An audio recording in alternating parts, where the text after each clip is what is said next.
Hello, friends.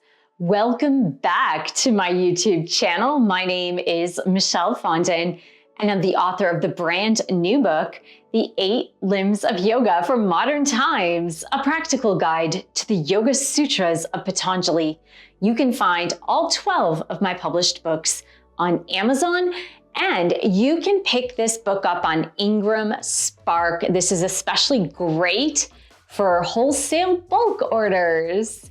If you're new to my channel, welcome. Thank you for subscribing. Below, click on the bell, scroll up to all for all notifications. And thank you for giving the video a thumbs up. Hey, if you are a yoga teacher in training, or you run a yoga teacher training program, you can download my free cheat sheet for the 8 limbs of yoga on my website. I'll put the link below. It's totally free. It's just a summary, a brief summary for your yoga classes, your yoga students, your yoga teacher training programs. And it's pulled directly from my book, but it's a cheat sheet. It's a 9-page PDF file that you can just look up the 8 limbs of yoga, find the answers really quickly, and you can download that for free. Welcome to my study of the 8 limbs of yoga from my book, The 8 Limbs of Yoga for Modern Times. We are on the 3rd limb of yoga, which is asana. Now, it might be surprising that I'm talking about yoga asana. Usually you're doing yoga asana, right? And not talking about it. That's silly.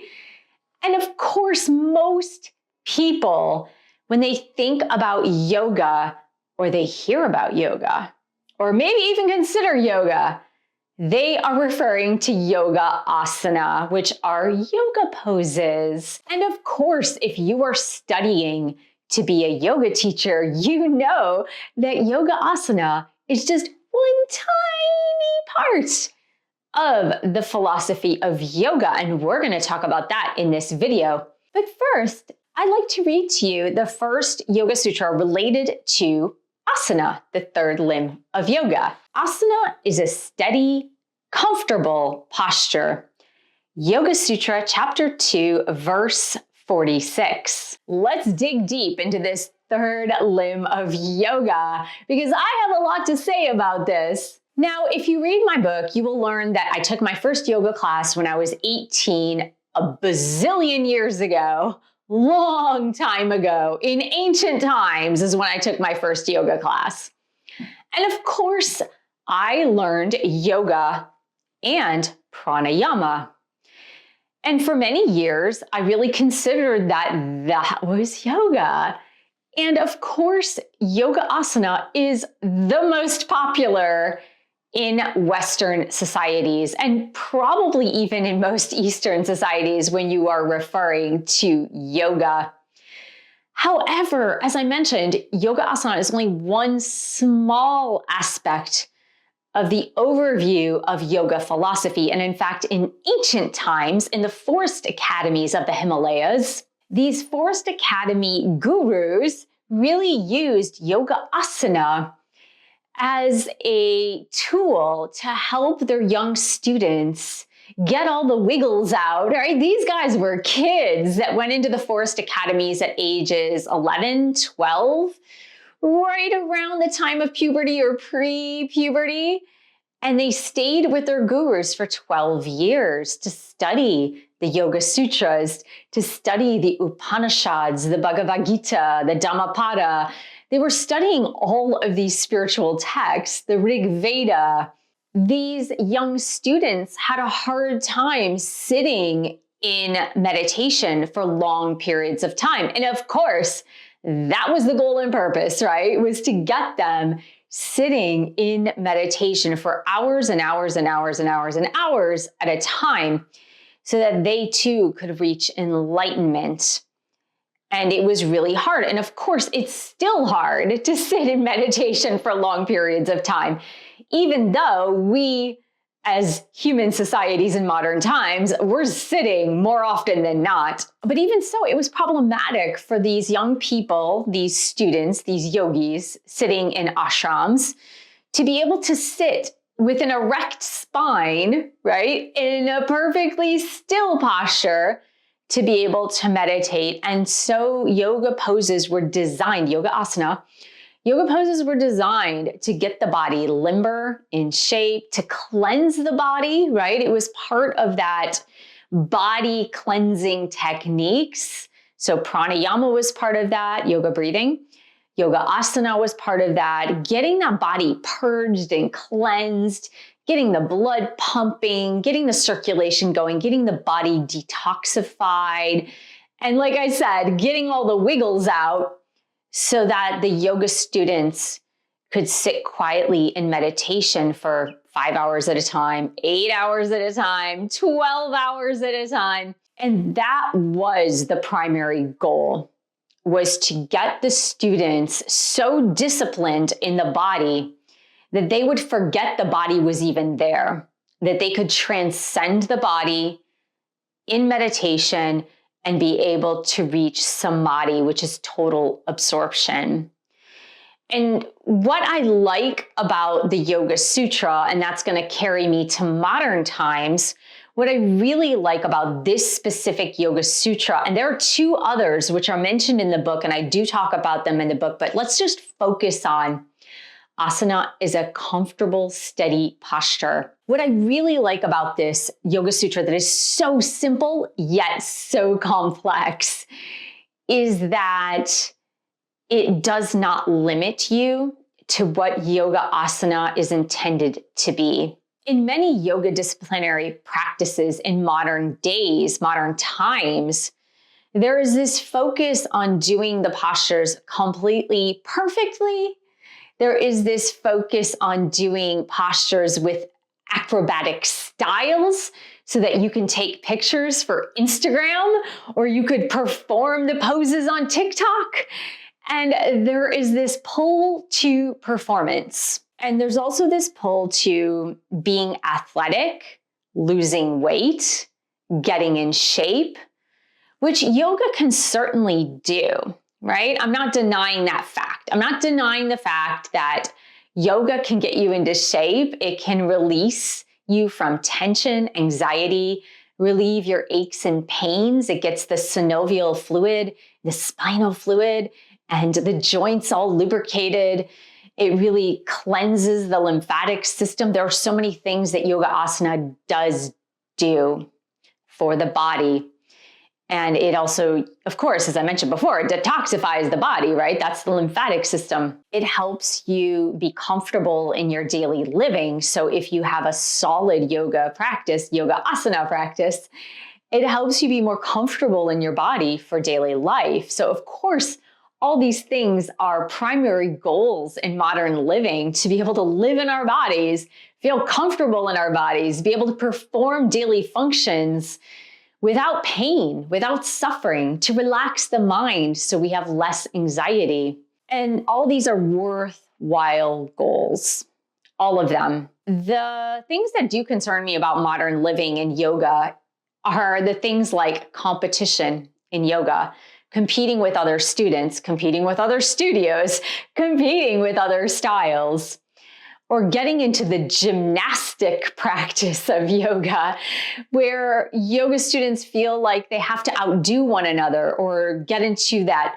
3rd, 4th stage of the pose where they're levitating in the air while holding both legs up over their heads. And that certainly is not what Patanjali intended by yoga asana.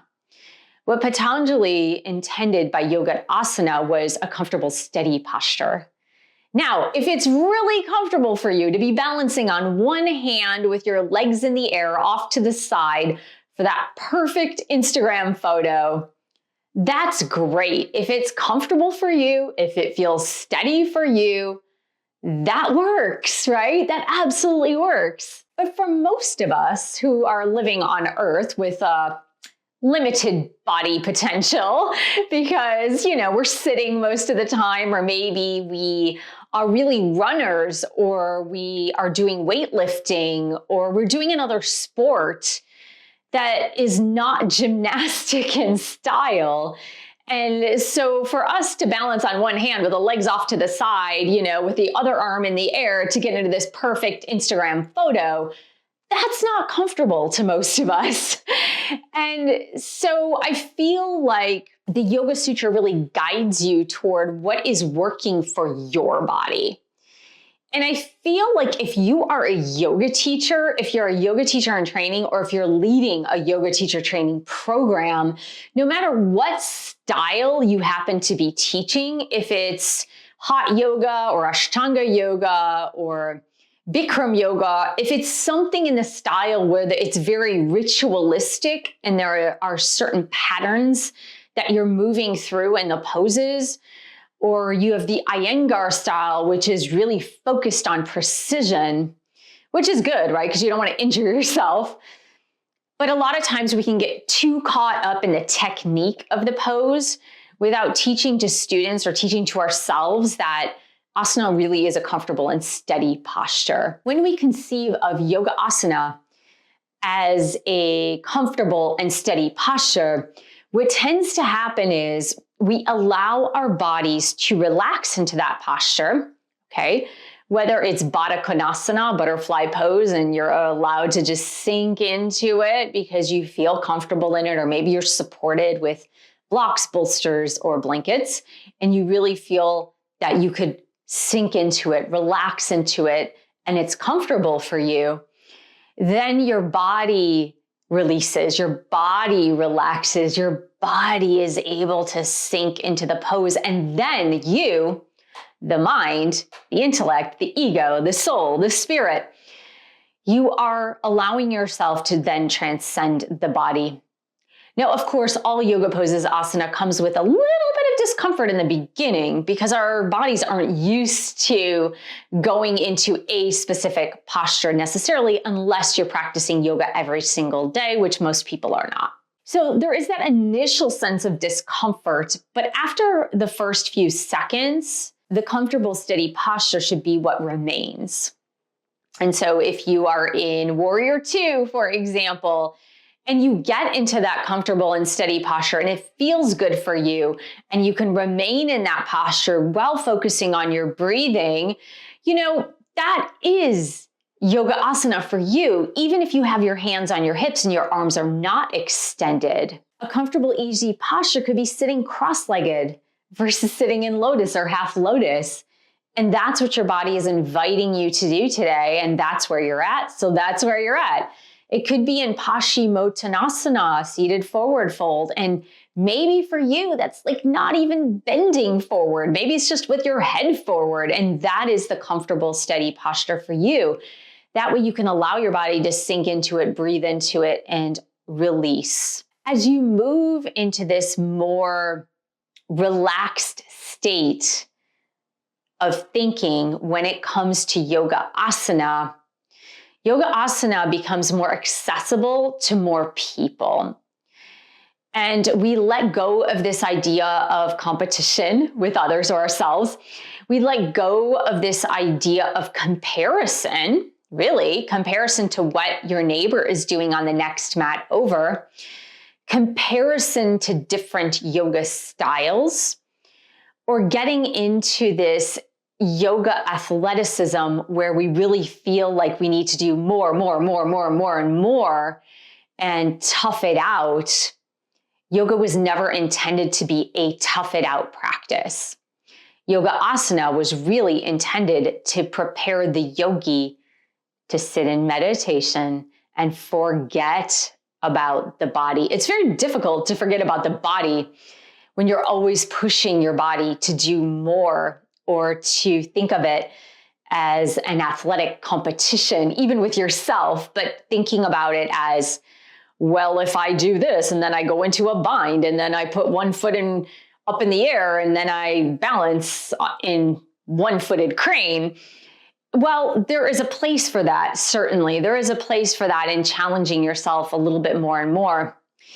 And that's occasional, right? That would be occasional where you do challenge yourself to go a little bit further. Can I push my body just a little bit further to see where I can go? That's absolutely valid.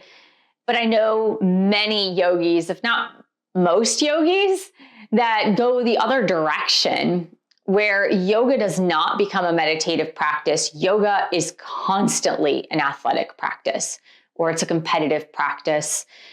And they come out of yoga feeling hurt almost, like you would if you were doing intense weight training. And then I even know yoga studios that do weight training with yoga. So I would like to take you back to purity, the pure intention of yoga asana in studying the 8 limbs of yoga and the 8 limbs of yoga for modern times, going back to the purity of the intention of Patanjali, that asana is a comfortable, steady posture. Now, this does not limit yourself to the traditional or classic yoga poses either. So I mentioned sitting cross-legged and just sitting easy. If you sit cross-legged and sit easy, you are in a yoga pose.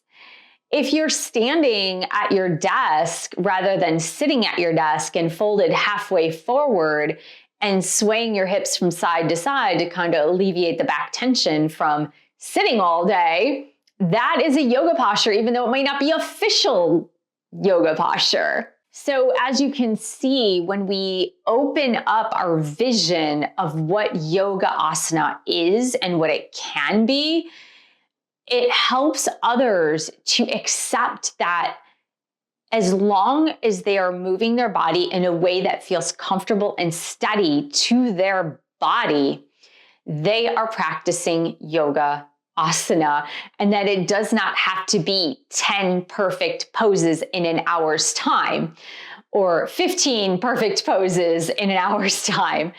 That when they allow themselves to relax, release, and be able to get into that posture, which is going to make them forget that they even have a body, that is the point and purpose to yoga asana, and getting to that point of transcendence, which is really the point and purpose of the Yoga Sutras. So I hope this was helpful, yogi. Make sure to hop on over to my website and download that cheat sheet of the 8 limbs of yoga for modern times. And I want to thank you so much for joining me here today. Thank you for subscribing to my channel below. Click on the bell, scroll up to all for all notifications. Thank you for giving the video a thumbs up. Thank you for sharing this with other yogis, yoga teachers in training, and yoga teacher training programs. I want to thank you so much for your support of my work. You can purchase the 8 limbs of yoga on Amazon or on Ingram Spark. I'll put the links below, and I will see you in the next video.